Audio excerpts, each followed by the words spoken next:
We're here today to discuss something crucial, something that might change your life forever.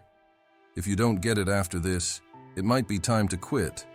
But before we go any further, let's be clear. This isn't about giving up.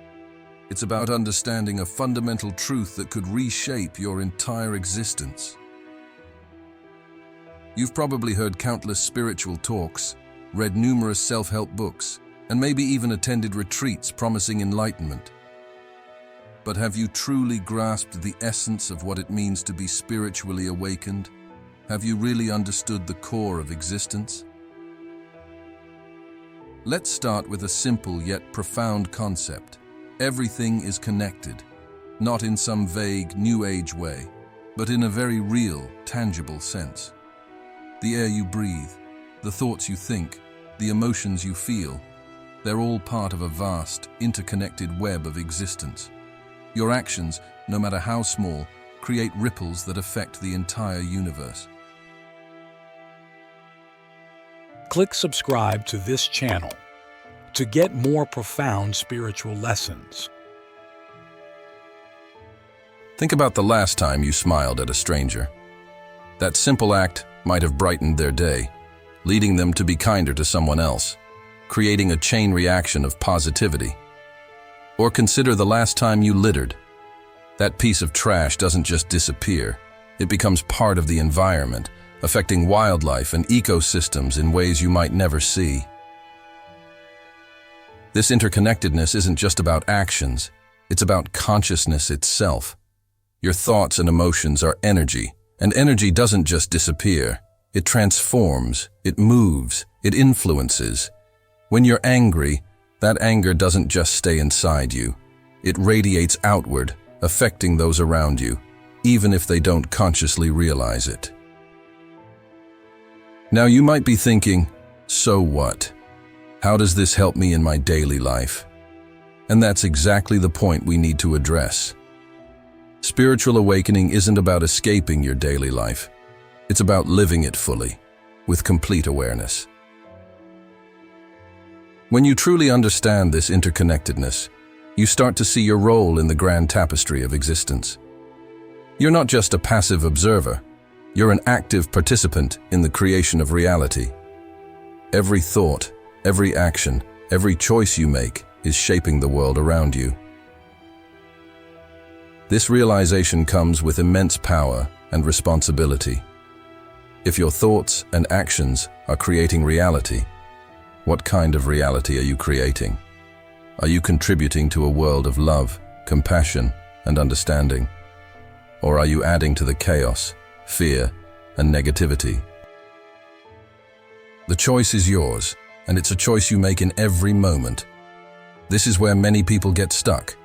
They understand the concept intellectually, but they fail to apply it in their daily lives. They meditate, they do yoga, they chant mantras, but the moment they step off the mat, they fall back into old patterns of thinking and behaving. Real spiritual growth isn't about what you do in your designated spiritual time. It's about how you live every moment of your life. It's about being fully present, fully aware, fully responsible for your own existence.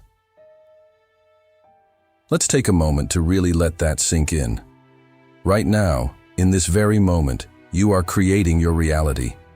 The thoughts running through your mind, the emotions flowing through your body, the way you're sitting or standing, all of these are shaping your experience of life and influencing the world around you. Are you aware of your breath, of the sensations in your body, of the thoughts passing through your mind? This awareness is the key to spiritual awakening. It's not about reaching some altered state of consciousness. It's about being fully conscious in your normal, everyday state. Many seekers spend years trying to achieve extraordinary experiences, thinking that's what spiritual awakening is about. They chase after visions, out-of-body experiences, or states of bliss. But the real miracle is right here, right now, in the ordinary moments of your life. The way you drink a glass of water, the way you speak to your loved ones, the way you handle stress at work. These are the true tests of your spiritual growth. Can you bring full awareness, full presence, full love to these ordinary moments? This is where the rubber meets the road. It's easy to feel spiritual when you're sitting in meditation or listening to inspiring talks. But can you maintain that same level of awareness when you're stuck in traffic, when your boss is yelling at you, or when you're dealing with a difficult family member? That's the challenge, and that's where real growth happens. It's not about escaping the difficulties of life. It's about facing them head-on, with full awareness and acceptance. Acceptance doesn't mean resignation. It doesn't mean you become a doormat or stop trying to improve your life. It means you stop fighting against reality. You stop wishing things were different and start dealing with what is. This acceptance is the foundation of true peace. When you stop resisting what is, you free up an enormous amount of energy. Energy that was once used to fight against reality can now be used to create, to love, to grow. But here's the catch. This isn't a one-time realization. It's not something you get and then you're done. It's a continual practice, a moment-by-moment choice to be aware, to be present, to be responsible for your own experience of life. And it's not always easy. There will be times when you forget, when you fall back into old patterns of thinking and behaving. That's okay. The key is to notice when this happens and gently bring yourself back to awareness. This brings us to another crucial point: self-compassion. Many spiritual seekers are incredibly hard on themselves. They berate themselves for not being enlightened enough, for having negative thoughts or emotions, for not living up to some ideal of spiritual perfection. But this self-judgment is counterproductive. It creates inner conflict, which only serves to disconnect you from the present moment. Remember, the goal isn't to be perfect. The goal is to be aware, to be present, to be real. Your negative thoughts and emotions are not obstacles to your spiritual growth. They're opportunities. They're signposts pointing to areas that need your loving attention. When you feel anger, fear, or sadness, don't push these emotions away. Don't judge them. Instead, bring your full awareness to them. Feel them fully. What are they trying to tell you? This brings us to a super deep question. Who is the one observing these thoughts and emotions? Who is the one aware of your experiences? This observer, this awareness, is your true self.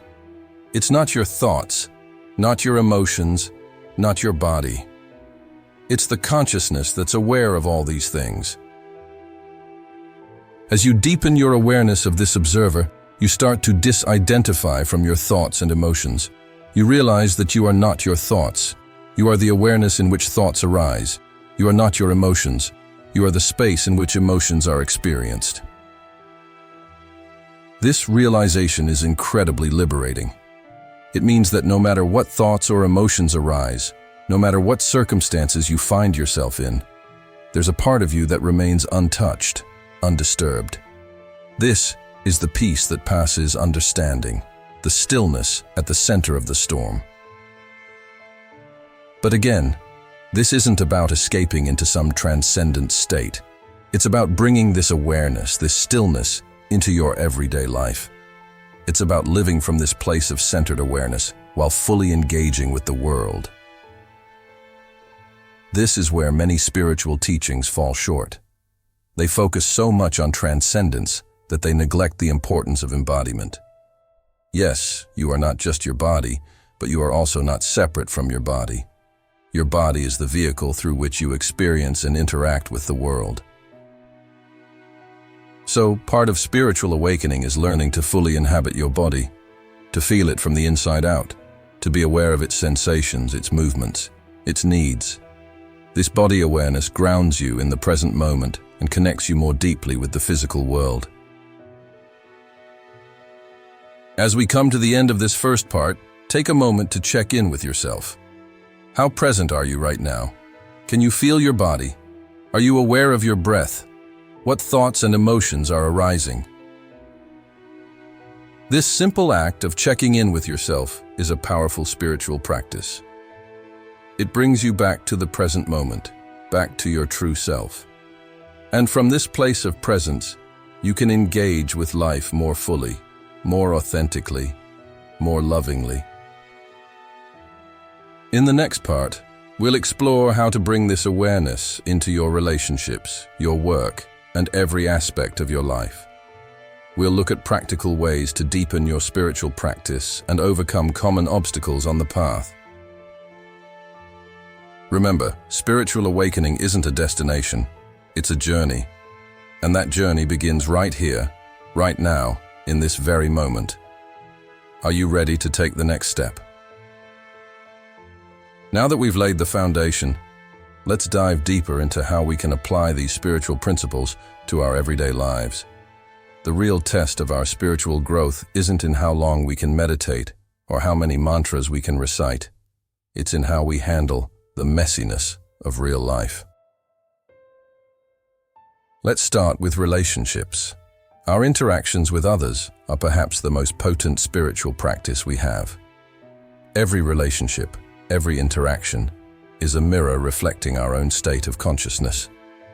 The irritation you feel towards your coworker, the love you feel for your partner, the judgment you have for a stranger, all of these are showing you aspects of yourself.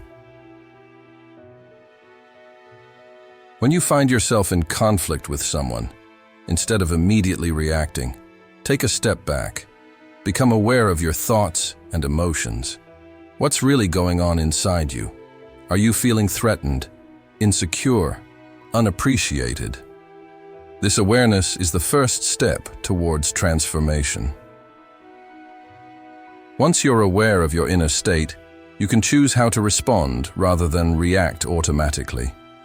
This doesn't mean suppressing your emotions or pretending everything is fine when it's not. It means responding from a place of awareness rather than from conditioned patterns. Here's a practice. The next time you're in a difficult conversation, try to listen without immediately formulating a response in your mind. Really hear what the other person is saying. Feel what they're feeling. This deep listening can transform your relationships. But it's not just about listening to others. It's also about listening to yourself. Pay attention to your self-talk. What stories are you telling yourself about who you are, about what you're capable of, about what life is? These internal narratives shape your reality more than you might realize. If you find that your self-talk is overly negative or limiting, don't judge yourself for it. Remember, awareness is the key. Once you're aware of these thoughts, you can start to question them. Are they really true? Where did these beliefs come from? Do they serve you? This brings us to another crucial aspect of spiritual growth: discernment. In the spiritual world, there's a lot of talk about letting go, about surrendering to what is. And while there's profound truth in this, it's often misunderstood. Letting go doesn't mean becoming passive or apathetic. It doesn't mean accepting injustice or abuse. It means letting go of your resistance to reality, of your insistence that things should be different than they are.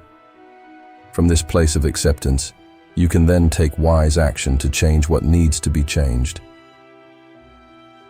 This is where discernment comes in. You need to develop the wisdom to know what you can change and what you need to accept. What actions are coming from a place of love and wisdom, and what actions are coming from fear or ego? This discernment extends to your spiritual path as well. There are countless teachings, techniques, and traditions out there. Not all of them will resonate with you, and that's okay. Trust your own inner guidance. What feels true and authentic to you? What practices actually make a difference in your life? Don't fall into the trap of spiritual materialism, of collecting spiritual experiences or knowledge like trophies. The number of books you've read or retreats you've attended doesn't matter. What matters is how you live your life. Now, let's talk about work. Many people see their job as separate from their spiritual life, but this is a fundamental misunderstanding. Your work is a crucial part of your spiritual practice. It's where you spend a large portion of your waking hours. It's where you interact with others, face challenges, and have the opportunity to create value in the world. Regardless of what your job is, you can approach it as a spiritual practice. This doesn't mean you have to love every aspect of your work. It means bringing full awareness and presence to whatever you're doing. Whether you're writing a report, serving customers, or cleaning floors, can you do it with full attention and care? This attitude transforms not just your experience of work, but the quality of your work itself. When you're fully present, you do better work. You notice details you might have missed. You respond more effectively to challenges. You interact more authentically with your colleagues. But what if you're in a job that feels meaningless, or that goes against your values? This is where many people get stuck. They feel trapped in a situation that seems at odds with their spiritual path. If you find yourself in this situation, the first step is, again, awareness.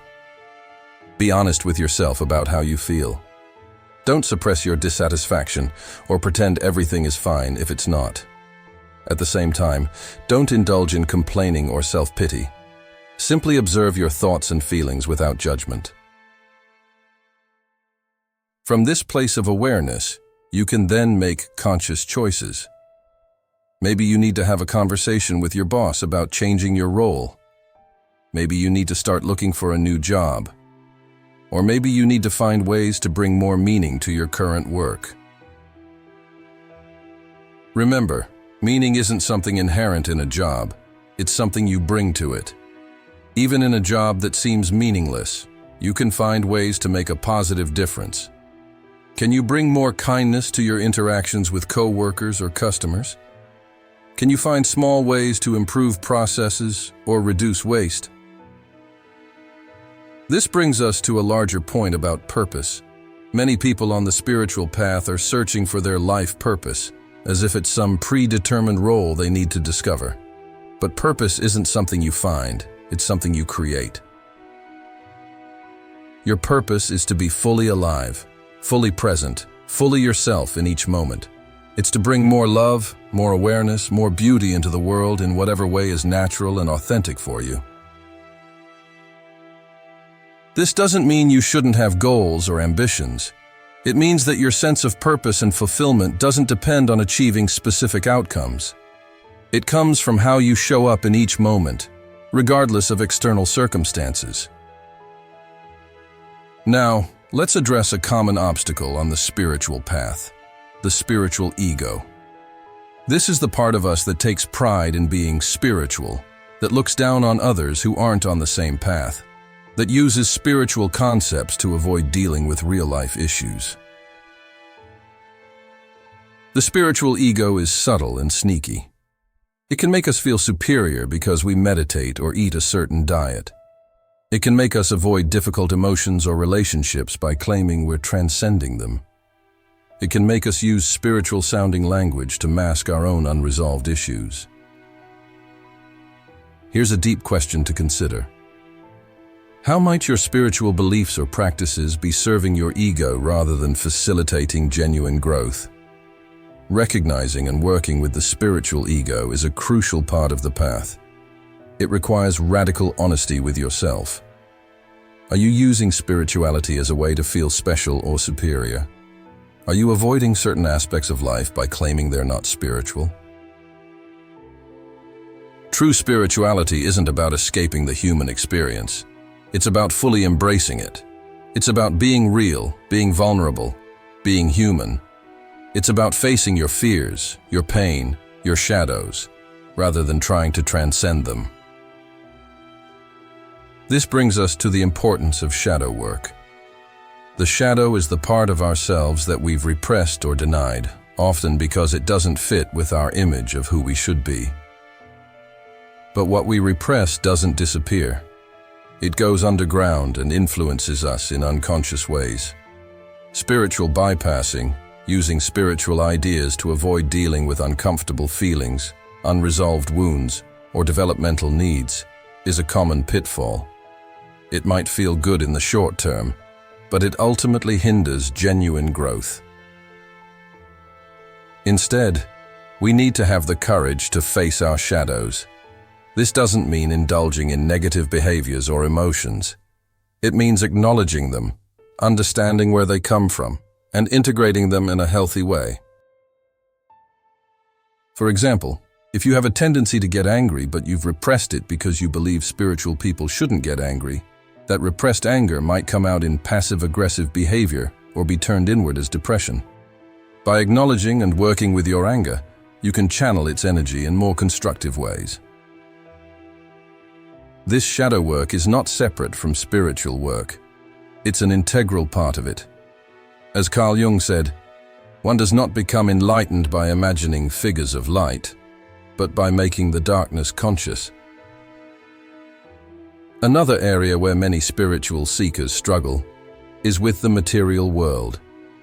There's often a perceived conflict between spiritual values and material success. But this is a false dichotomy. Spirit and matter are not separate. They're two aspects of the same reality. Money, for instance, is simply a form of energy exchange. It's not inherently good or bad. It depends on how it's earned and how it's used. If you're earning money through work that adds value to the world and using it in ways that support your well-being and the well-being of others, there's nothing unspiritual about having money. The key is to have a healthy relationship with money and material possessions. They should be tools that support your life and your ability to contribute to the world, not the central focus of your life. This applies to all aspects of the material world. Your body, your home, your possessions. These are all part of your spiritual practice. How you care for your body, how you maintain your living space, how you use your possessions. All of these reflect and influence your state of consciousness. As we near the end of this second part, let's touch on the importance of community. While the spiritual journey is deeply personal, it doesn't have to be, and shouldn't be, solitary. We need the support, reflection, and challenge that comes from being in community with others on the path. This doesn't necessarily mean joining a formal spiritual group, although that can be valuable. It might mean having regular conversations with like-minded friends, participating in online forums, or attending workshops or retreats. The key is to have connections with others who understand and support your journey. At the same time, be cautious of spiritual groupthink. Your path is unique to you. While it's valuable to learn from others, ultimately, you need to trust your own inner guidance. Don't accept any teaching or practice just because an authority figure or group says it's true. Test it in the laboratory of your own experience. As we conclude this part, take a moment to reflect on your own spiritual journey. How has your understanding evolved? What practices have been most transformative for you? What areas of your life still feel disconnected from your spiritual path?